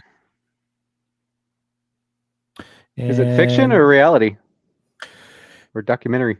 It definitely went hot during the run-up to this 2016 election. Yeah. Yeah, I think you've got some points there. I think that at some point, you know, when historians look back, they probably will cite, you know, 2015, 2016 as an inflection point. I think it goes back to about 2012 when Obama was reelected. That's when you really, really started to see things, I don't want to say escalate, but ramp up a little bit. And DJ says the troubles really started centuries before. It just changed with the nature of civil war and influence of Britain. Yeah, there's historians who have made that argument as well. When I was doing my podcast episode on the troubles, came across a lot of stuff like that where, you know, people were saying it really goes back even further. But for the context of a podcast episode that I can't do for like 3 hours, you know, I had to condense things down. But you've got a point. What else do we have? But I don't know. I mean, so where do you think this is? Where do you guys think that this is headed? I don't decades more of slow burn. For sure, But Final it's not answer. going to look like a civil war in 1862. It couldn't, because like average people were leaving home to go join up volunteer squads, right? Back then. Right. And we're not really set up to do that kind of thing in this day and age. So there'll be domestic squabbles amongst the civilian population, and I don't think it's really a civil war until the government starts taking a side. I think it's going to be more federal versus state government, and then people taking sides from there. Well, unless the Democrats take control of the federal government next go around, and then who the hell knows what that looks like at that point. Right. I remember sitting in my apartment in the ghetto in Norfolk thinking these people are going to riot if he loses. If Trump loses? I didn't catch who he is. He'll tell us in a second. Alrighty. Yeah, I don't know. I mean, I think you're probably right. It probably could go a lot of ways. It could be slow burn. It could be. I think one of the things that might change the landscape of things is the fact that, they're declaring Antifa. He said Obama 08. Obama. Oh, okay. But, the fact that they are declaring, organizations like Antifa as terrorist organizations, that designation does, whether you think that there's teeth or not, that does make a difference. But I mean, what's going to be the result of it saves a pathway legally for the federal government to do a little bit more. Yeah. Well, I mean, are they going to go after Antifa like, the prior administration did on, the J6 people? Because, I mean, they went after people's grandmothers and all kinds of people. Like they spared no expense making sure that they documented everyone that was at the Capitol that day. I think if they're going to go after Antifa, they've really got their work cut out for them. They do need, Hence the reason the Patriot Act is not going to go anywhere. I'm sorry, I didn't catch that last part. What did you say about the Patriot Act? I said, hence the reason why the Patriot Act isn't going to go anywhere. It won't. There was an opportunity to sunset it, and they didn't do that, and they should have. But if we're expecting Pam fucking Bondi to go after Antifa as aggressively as the prior administration went after people's like aunties and grandmas and shit for walking through an open door, I think we're going to be disappointed. I think that's a fair criticism. I just have no faith in her. Well, I mean, some of the people there in the administration, I mean, I've never worked, in an administration before, so I have no real context, but I mean, I'm sure that's a very difficult job, and I'm sure you can't always do the things that people want you to do when they want you to do. Investigations do take time, so I'd give her a little bit of grace on that. What? Have you been keeping up with what they just did with the FPC? Well, I mean, if you were the Attorney General right now, Drew, I mean, what would you do? You'd probably realize that you'd have to. Some of the shit takes years to do investigations, to indict people. I mean, she could free up a whole lot of time by not actively assailing our gun rights, for example. That I agree with, yeah. So she could just knock that shit off and go focus on actual bad people. I'm specifically talking about like indicting, people that they label domestic terrorists. Yeah. Free up all that manpower, all those resources. This administration is made by far. Send her back to. I can't read it. Goodness, we're getting me. I didn't get to read it. Okay, well, let me put it back up. Well, hold on. All right, there you go. What tissue? That's hilarious. I heard that she was a lobbyist for Cotter. Is that correct? I think she can go live in Cotter. Be super happy there. Oh, I don't know. I'll just be happy. Somebody told me that today. I haven't verified it yet. The point that I'm trying to make is that, like, just because you get put into a position doesn't mean that you can just start going after people right away. it takes Except time. for Now, law-abiding gun I owners and think good that- people in the FPC and all their members. Correct. They can't. She has just lots of say free they're time and okay. revenue and resources to go after those people. I think people will, certainly look back on what she's doing with that, and she'll be judged very harshly for it. I'm way ahead of them. Taking care of it now. I think as far as some of the other stuff, look, we heard the same thing when Trump was in office the first time about locking Hillary Clinton up. And there were a lot of people that were all for that. But had he done that, what do you think would have happened? She would be in prison. You sure? I don't understand. If he had locked her up, if they had legally gone out, picked a crime for Hillary Clinton and gone after her, what do you think would have happened? People would have lost their fucking minds. One interesting thing in comparing this to the Troubles is that the historians refer to it as a religious war, when in truth it was Irish versus traitors that sided with a foreign government. That is certainly one aspect of it, but I don't know that that was, the entire quilt there. What's this one? Steve Marshall says, if Republicans get marginalized and feel underrepresented, fuck, I can't even talk tonight. Underrepresented, I think the Democrats are smarter than that. And guy that comments, if Qatar gave me oil money, I'd be for that too. okay, We just need we could work out in a deal. We just need George Soros to give us some money. He's given enough, to everyone on the left. We just need a little bit of money if he wants to, claim he's objective. I'm not asking for a lot. 30 million, we'll split it among the three of us for our channels, and then I think that's reasonable. I think so. I could do something off 10 million. I mean, I'm sure Drew, you and Jared could too as well. A little bit. Well, I don't really have anything else to cover. We did a good job going through all of our topics, and we're at about an hour and almost 50 minutes. Do you guys have anything that you want to throw out there as topics? We talk about YouTube censorship. We could. What about it?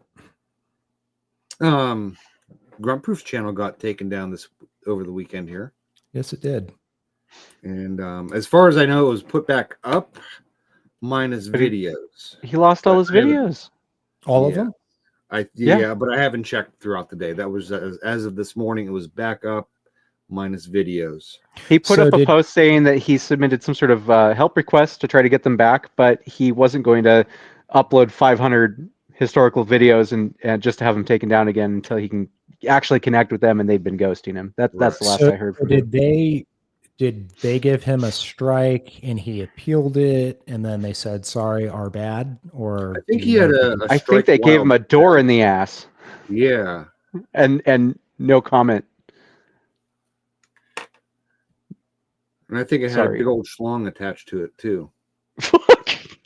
I mean, how many videos did he have in total? Like 1,000? He wrote over 500. Yeah, it was over 500. That would be very difficult to go back and manually re-upload all of those. He did start the Sear Challenge channel up again. So DJ says, yeah, he lost everything on that main channel. That's unfortunate. I feel really, really bad for him. If he would like to, if he's been reinstated and all that, even if he hasn't been, I don't give a shit. If he'd like to come on and be a guest at some point, we'd love to have him, because I would like to hear more about this, because this happens to people, happens to a lot of content creators. They'll spend years building something up, and then, just like that, the rug gets pulled out from under you, and it's very unfair. I know that there is an appeal process and all that stuff, but my goodness, like, to just do that to somebody's pretty fucked up, because he's got what, a couple 100,000 or more subs. I can't remember. I think it was right around 100, 120,000. I don't remember exactly. Maybe a lot more. But he's the whole reason that I'm sitting here right now. It all your dad? started back. What's that? Sorry, I was being glib. Being a smart ass. I didn't hear what you said. Good. Drew. He said he's your dad. Yeah, Oh, yeah. I heard what you said. Daddy Randall. But had it not been for his channel, I would have never gone out to the SEER challenge, 3-4 years ago. And I wouldn't have started doing YouTube stuff. And I wouldn't have met the guys that I did with my training group and guys like DJ and Steve Marshall on there. I would have never met. I haven't met I have DJ. a feeling that's what YouTube's counting on. Yes. I can 100% agree. They don't want people like us collaborating. And that comes from... Do you know how hard that makes me want to collaborate? Collaborate me harder, You're gonna Daddy. Collaborate even harder on your channel now? Yes. Yeah, it's unfortunate because I like talking to other content creators and doing this kind of stuff. It's a lot of fun. It mixes things up, keeps it interesting. And I absolutely fucking hate to hear when someone gets the rug pulled out from under them like that. It's bullshit because you guys know how hard it is to come up with content and put this shit up on here and all of the negative bullshit that you have to deal with from certain people and people who troll you, and you go through this slog to try and at least put out some decent content. And then YouTube's like, no, fuck you, you're out of here. Shame. Drew, And meanwhile, they'll let fucking furries and everything else dominate their platform and spread that shit. It's very one-sided. Yes. It is. It's very one-sided. One of my criticisms of YouTube is their policies about gun tubers. The way they treat gun tubers is like they're second-class citizens. It's total bullshit. And I don't like all gun tuber channels, but I think you have the right to say whatever you want. And I think you have a right to, exercise your Second Amendment. And they're trying to create like a chilling effect where, even if you show like some optics or something or anything, firearms related, they just, come down hard on you. And I think that is wrong. Jay from the Modern Minuteman, he got one of his videos taken down, I think, because he showed because he showed a weapon-mounted flashlight. Yeah, they said it was a regulated firearm accessory or something bullshit like that. Yeah, good lord. All right. Yeah, it's totally one-sided, and there's some YouTubers that seem to get away with murder and do whatever they want and talk about whatever they want. I guess as long as you're in favor with them, but once the eye of Sauron is upon you, then that's when the trouble starts. But Drew, did you have anything that you wanted to throw out as a topic? I thought you did. We're butting up on 2 hours here, so I wanted to talk about the church attacks that seem to have been increasing in frequency here lately, but I think that's going to put us way over time. But fair enough. I will part by saying I really enjoy the conversation with you guys, with our viewers here. I really appreciated the comments. It really helped the conversation, and I really appreciate even when people disagree with me, even on things that we can't see eye to eye on. I really appreciate being able to speak with people about that.